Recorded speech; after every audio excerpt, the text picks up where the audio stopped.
How politically divided is America right now? How much is our lack of productive conversations hurting our democracy and our interpersonal relationships? In this video, I'll engage in a controversial debate with a random stranger off the street. Watch as I teach them how to disagree productively right on the spot. We'll both be using 3 simple, scientifically backed strategies for arguing productively that you'll be able to use right now. The first strategy is to restate your opposition's argument back to them in a way that they agree with. The second strategy is to state something that you've learned from your opposition, like a statistic, insight, or just simply how they felt about the given topic. The third strategy we'll be using is to find common ground by stating anything you agree with from your opposition's arguments. If the stranger can demonstrate these strategies, we'll donate money to St. Jude Children's Research Hospital. Click the St. Jude link in the description to join us in the fight against childhood cancer and to spread the message of having productive disagreements. Like, share, and subscribe to Torturefy. Now let's see what happens when we do some street teaching. How you guys doing? My name is Richard Copier. How you doing, Rich? So Rich is saying his topic that he chose was violent video games leads to violent behavior. And do you agree or disagree with that statement? And if so, on a scale of 1 to 100, 100 being you strongly agree and 1 being you strongly disagree.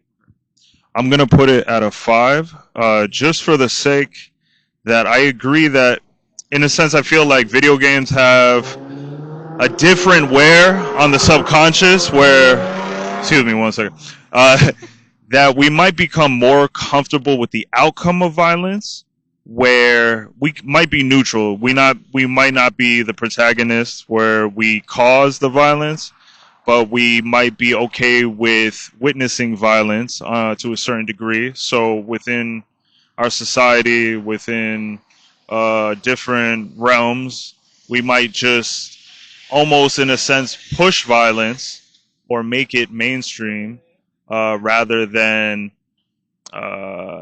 again have like an empathy or some type of opposition to it, because we're playing video games that it's a simulation just like anything else. So the more that we're stuck in the simulation, the more it becomes our reality.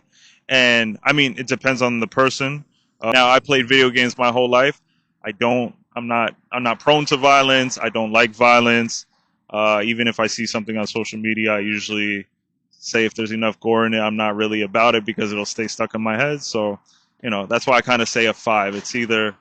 There's a in between, Okay. So it sounds like you're middle of the road with this, right? And that you sounds like you're open-minded, like you could see both sides of it. So that's what I'm going to do. I'm going to restate what you said back to you in a way that you agree with. So you let me know if I miss anything, okay? So you're saying, for some people, you could, like yourself, like you could play violent video games your whole life. It really won't have an effect on you. It doesn't add to any violent behavior that you're doing. Whereas other people who play violent video games, it might kind of bring out that violent tendency in them, right? And that's the danger. And that's what we have to look out for. Okay. All right. Did I miss anything? No, I feel like that's spot on. I feel like, the more that we kind of look into ourselves and then we realize that, okay, if this is just a game, but it's that fine line of you don't want a game to end up becoming your reality, if that makes sense. Okay, so all right, so stating what I've learned from you is the next thing that I'm going to do, which is that I didn't know that if someone could play violent video games like throughout their lives, that it wouldn't add any violence to them at all. I don't know. Obviously, I don't know that about you, and but that's kind of a new idea to me. I'm pretending to disagree with you now. By the way, I'm just kind of like playing devil's advocate. I don't give my personal opinions on these, so that's what I'm learning from you. And the third thing that I'm going to do now is to find common ground, state what I agree with. So I agree that some people, you give them a violent video game and they're going to be fine. Like, I think that's like totally reasonable to say. And I also think other people who play violent video games, that would solicit some instinct in them to maybe mimic the behavior. Modern warfare games. Just repeat that last part. I'm sorry, it's what we define almost as the violence itself too. So we might have, I know back in the day we had like Ninja Turtles, so they did karate against their opponents. That's a form of violence or self-defense. It's how you see it too. And now we have a lot of war games or warfare games where it's a first-person shooter where, you know, you have a gun in front of you. You have less of a, you can not really see yourself as a third person. And you know, or it could be like a cartoon that like we had Bomberman, right? He had a bomb. He would like bomb things to make his way or fight his enemies.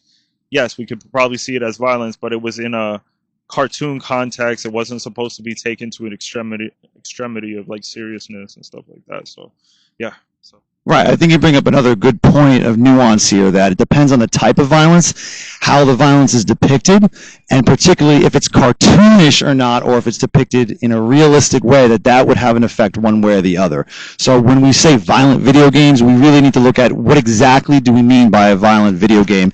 Is it Teenage Ninja Mutant Ninja Turtles, or is it Grand Theft Auto, right? Those are different types of games, right? All right, so I'm going to give you a little rebuttal here in the form of an open-ended question, because that's one of the other techniques we should try to learn, is if they took away all violent video games completely from society, how much would that decrease violence in our society? I think it would just be an unrealistic expectation of life itself, because again, there is violence whether we witnessed it or we are the creators of it from a source. Again, we might get angry and the first thing we know is like a knife can cut something or whatever the case may be. So guess what? You as a human being, because you have emotions, both good and bad, can create violence even if you don't have particularly a foundation of knowing what it is. It's kind of like love. Maybe if you don't receive love in life, you still find some form of love within your life, or you have an understanding of love, you know? So in both senses, like same thing with violence. Even if you were never to witness violence, there's going to be some type of emotion or action that you have that might, you know, contribute to violence in some way, because it's a natural human emotion. I just think it's our sensibility to violence and how we understand its impact or its power. Violence is a power, it's a force, and it's, do you utilize it or you don't, you know? Okay, so violence is a force and it's a power, and it's kind of like love, and people experience it in different ways, right? So, but if you took away all violent video games, how much of a decrease or any difference would that make in violence in society? Let's say you had to put a number on that. Let's say you had to put a number of 0 to 100. How much violence would decrease if they took away all violent video games and no one played them for 20 years? I think like it has an impact to a certain degree. Maybe we would see like a 35% decrease. We didn't have video games back in the medieval days, but there was still violence. There was still people that cheered on somebody that they thought was bad that was going to get beheaded. So that's a form of violence of association. That's societal violence where you might not be beheading the person, but you're committing to a violence. There was no video games back then, so to me, it could still have an impact today because we're in a less world of survival. I mean, there is actually opposite. We're entering a zone of survival, and I think violence can become a lot more prone, but without the influence, because we have technology that communicates and it's a form of intellectual guidance. I think it would decrease maybe by 35% because, again, we have a lot of school problems. We have shootings, and I think the younger generation knows that, and the older generation. So I think we would have a decrease of just that desensitizing, to the whole situation.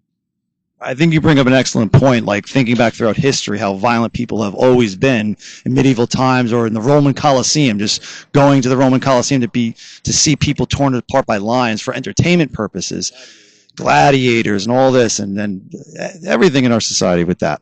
I think that's an excellent point, and you thinking that it'll decrease violence by 35%, that's a drastic amount of violence then. Yeah, that's a lot of violent behavior then that you think is caused by violent video games, right?